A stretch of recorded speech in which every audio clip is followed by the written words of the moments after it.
Bonjour à tous. Il y a quelques jours, nous avons célébré Tisha B'Av, le 9e jour du mois de Av, jour de destruction du premier et deuxième temple. Aujourd'hui, nous sommes le Tou B'Av, qui veut dire le 15e jour du mois de Av, qui est un grand jour de joie. Voyons ensemble pourquoi c'est un jour de joie. Le Talmud nous dit que le peuple juif avait ses meilleurs jours le 15 Av et le jour de Kippour. Les filles de Yerushalayim sortaient et dansaient dans les vignes. Celui qui n'avait pas de femme allait là-bas pour trouver sa femme. C'est pas parce que les filles dansaient que c'était un jour de joie, au contraire. Plus c'était un jour de joie, c'est pour ça que les filles juives allaient danser. Pourquoi c'est un jour de joie? Le Talmud nous donne plusieurs raisons. On va les expliquer très brièvement. La première, les Juifs ont arrêté de mourir dans le désert. De quoi s'agit-il? Lorsque les Juifs sont sortis d'Égypte, plus tard, avant de rentrer en terre d'Israël, ils ont dit on va envoyer des explorateurs. Les explorateurs sont revenus, ils ont dit en terre d'Israël, il y a des géants, ils sont trop forts, on ne va pas réussir à y aller. Et les Juifs ont pleuré, ont dit on ne pourra jamais rentrer en terre d'Israël. C'est passé le 9e jour du mois de Av. Et ce jour-là, Dieu a décrété, a dit, eh bien, vous allez rester 40 ans dans le désert, et vous, les 600 000 Juifs, de 20 ans à 60 ans, vous allez mourir chaque année, il y avait 15 000 qui mouraient. Et quand ça arrivait la dernière année, la 40e année, il y avait encore 15 000 qui devaient mourir. Comment ils mouraient? Chaque année, le 9 Av, ils creusaient un trou, ils allaient là-bas, ils faisaient schéma sûrement avant d'aller dormir, et ils ne savaient pas s'ils allaient se réveiller le lendemain matin. Et le lendemain matin, il y avait 15 000 Juifs qui étaient morts. Les autres restaient en vie. C'est arrivé la dernière année, il restait que 15 000 Juifs à mourir. Ils sont rentrés dans leur trou, le 9 Av. Et le lendemain, et tous les matins, ils ressortaient vivants. Jusqu'à ça arrivait, ils se sont dit, peut-être on s'est trompé dans le calendrier. Lorsqu'ils ont vu la pleine lune, le 15 Av, ils ont dit, Dieu nous a épargnés. Une grande joie, on est resté en vie. Un événement.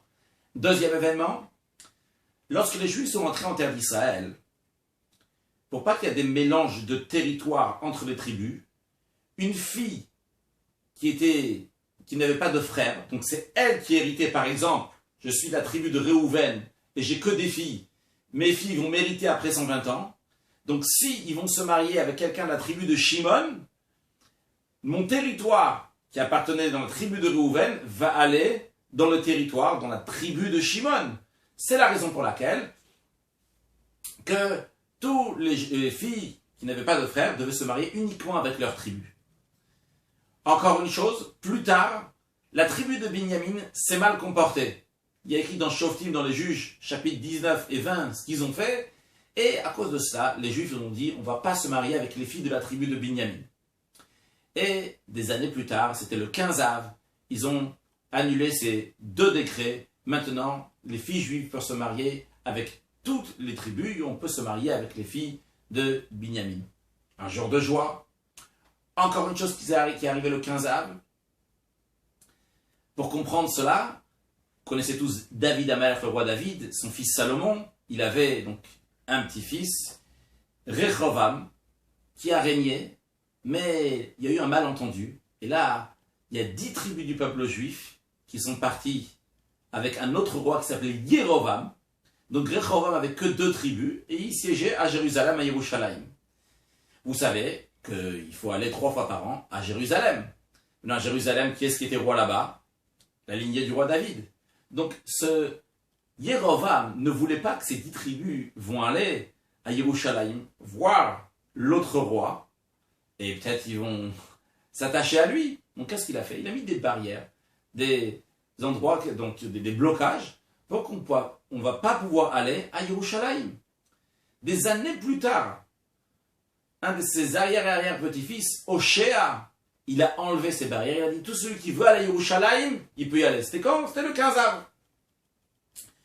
Puis, encore une chose qui s'est passée le 15 Av, c'est que, pour comprendre cela, 52 ans après la destruction du temple, le temple a été détruit il y a 1948 ans, 52 ans plus tard, il y avait le rebelle de Bar Korva qui s'est rebellé contre les Romains dans la ville de Yerushalayim, et les Romains ont emmené d'une très grande armée, et ils ont siégé sur la ville de Jérusalem, et au bout d'un an, ils ont attrapé les gens qui étaient dans la ville de Jérusalem, mais Bar Korva avec son armée ont réussi à se sauver à Bétar. Et là-bas, pendant 3 ans et demi, les Romains ont continué à assiéger la ville, et finalement, ils sont tombés dans les mains des Romains. Et les Romains n'ont pas voulu les enterrer, pas seulement ça. Adrianus, qui était leur chef, a pris les corps de tous ces gens-là et les a mis autour de son jardin, et il n'a pas voulu les enterrer. Et uniquement le 15 av des années plus tard, quelqu'un d'autre a donné la possibilité de les enterrer, et leur corps n'avait pas pourri. Et donc c'est aussi un jour de joie. Puis, on a enfin l'opinion sur laquelle on va s'arrêter aujourd'hui, qui est celle de Rabba et Rav Yosef. Donc la raison essentielle pourquoi on se réjouit le jour du 15 av, c'est parce que ce jour-là, on arrêtait de couper du bois pour l'autel, pour le misbéach, sur lequel on offrait les sacrifices, il y avait besoin de bois. On arrêtait de couper du bois. Le Rashbam, le commentaire, explique que c'était une grande mitzvah qu'on avait finie, c'est pour cela qu'on se réjouissait.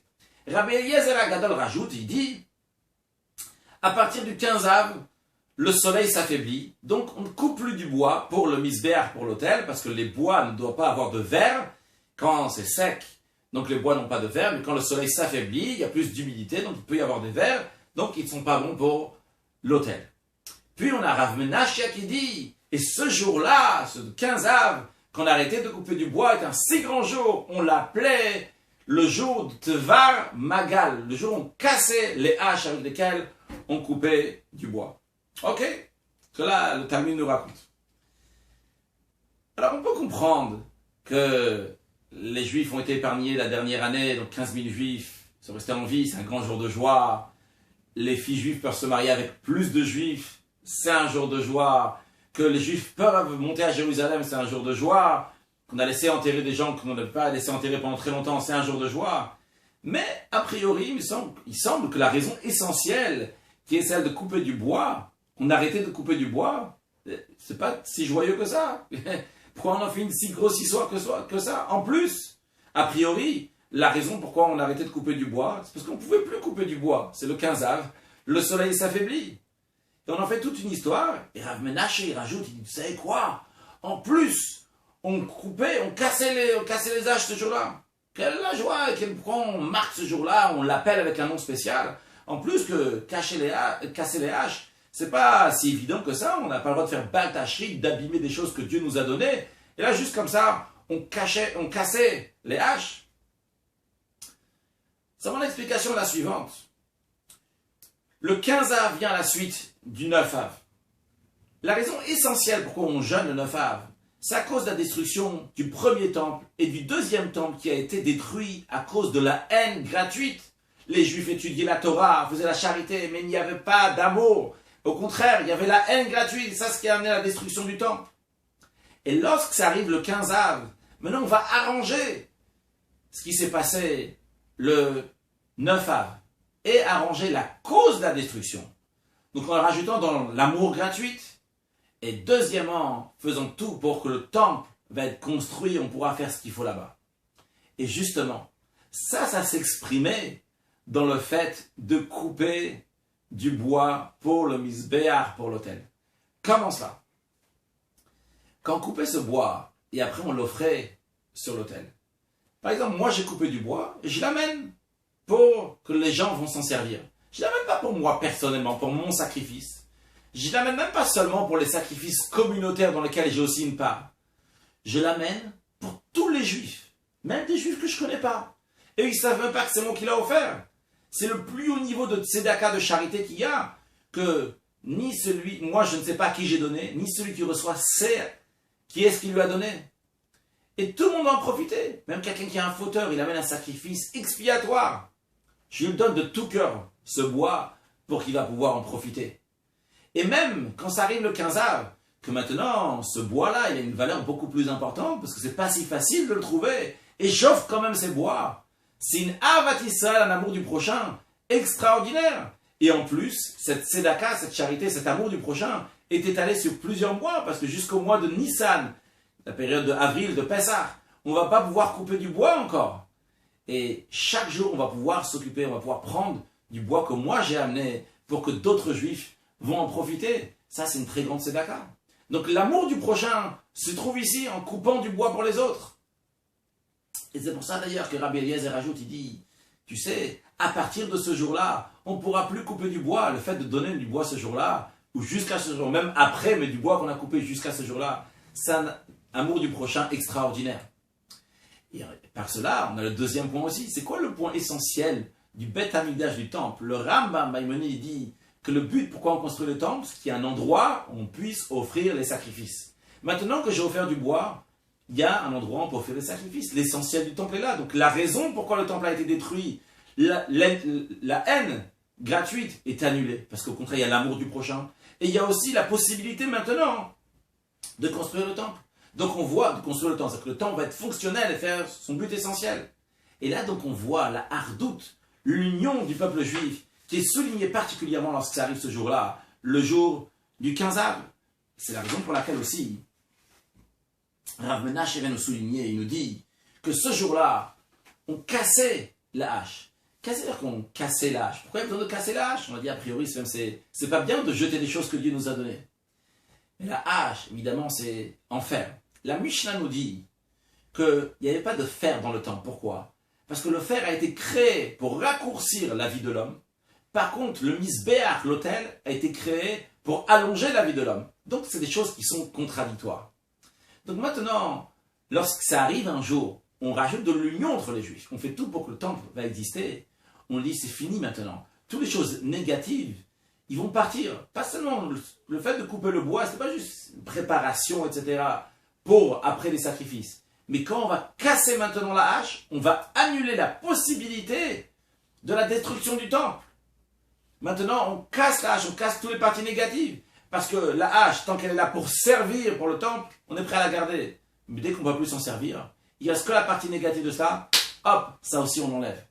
Et ça, c'est la force de l'union du peuple juif qui fait que le temple existe pour toujours. Et c'est la raison pour laquelle que ces jours-là, les filles de Yerushalayim sortaient et dansaient ensemble. Et il y avait toutes sortes de catégories, on nous dit. Il y avait les filles qui étaient belles, les filles qui sont moins belles, les filles qui sont nobles, les filles qui sont des familles simples. Et tous ensemble, sans aucune différence, ils dansaient. Pas seulement ça, on nous dit qu'ils s'habillaient tous en blanc. Une couleur égale pour tout le monde, une couleur entre guillemets neutre, blanche. Et pas seulement ça. Chacune, elle prenait le vêtement d'une fille qui est d'un rang inférieur.